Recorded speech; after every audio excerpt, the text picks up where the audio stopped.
Hello and welcome to Weekly Wisdom with Thatsocialworkerentrepreneur.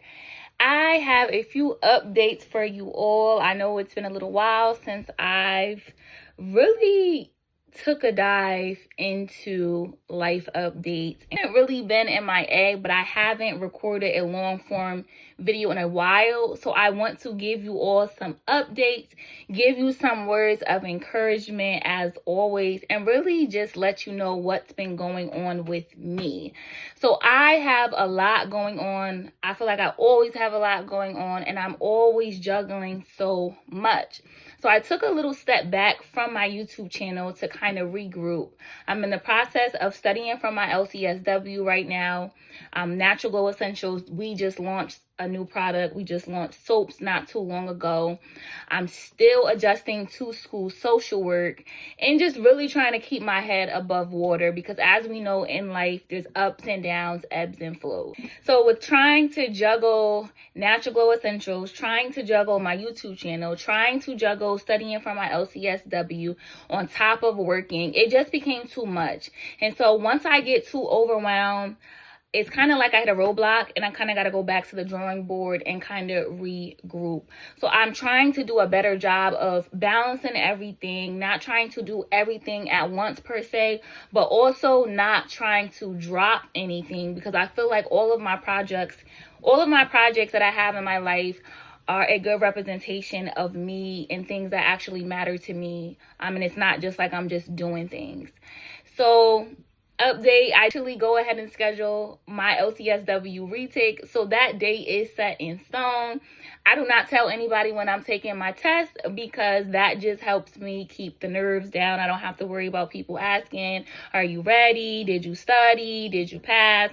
So once I pass, you all will know. This will be my second time taking the exam.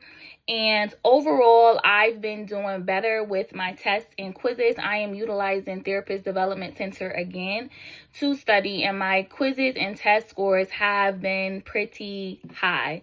They've been above 75, and that is what is going to keep me in the comfortable range when it comes to this exam. So I've been doing a lot more work on my nerves, testing strategies, right? Because it's not even so much that you don't know the information. Sometimes it's you don't have a good grasp on your nerves.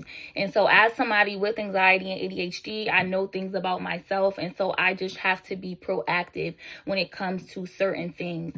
So I am praying, I am putting the work in, and I know that I am going to pass this time around, and I can't wait to share that good news. One of the biggest things I've learned thus far on my life journey as I'm getting closer to 30 is that small, consistent actions beat big efforts. Everybody talks about consistency, but consistency looks different every day. Some days might be 100%, some days might be 60%, some days might be 30%. But what matters the most is that you are still showing up. You have to show up. You have to show up when you don't feel like it. You have to show up when you think nobody's paying attention. You have to show up. But you also have to have that balance of showing up and, okay, I need to take a step back. I need to gain some clarity.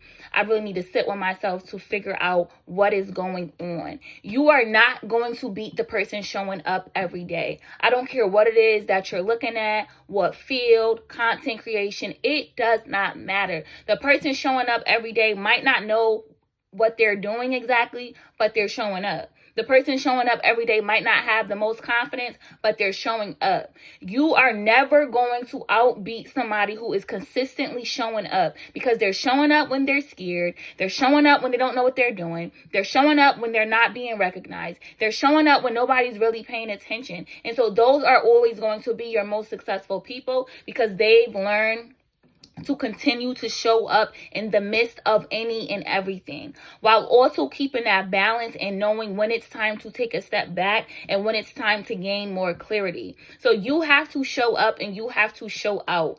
So many people create so many excuses. And so I'm somebody that challenges excuses because I used to be that person. Oh, I can't do it because of this. I can't do it because of that. No, you're making excuses.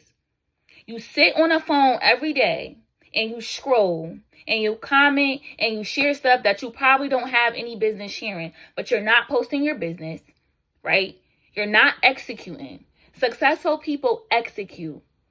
That means successful people are not only talking about what they want to do, they're not telling you what they're going to do. They're going to pop out and they're going to show you what they're going to do because they're going to execute. There's a difference between execution and just creating stuff in your mind. And there is a line between creating something in your mind and actually executing on it. Your ideas are not your ideas unless you execute. You ever heard somebody say, oh, so-and-so stole my idea, or so-and-so did this? While that's possible, sometimes, most of the time, it's something that you thought about doing and you did not execute on it. Therefore, it is not your idea.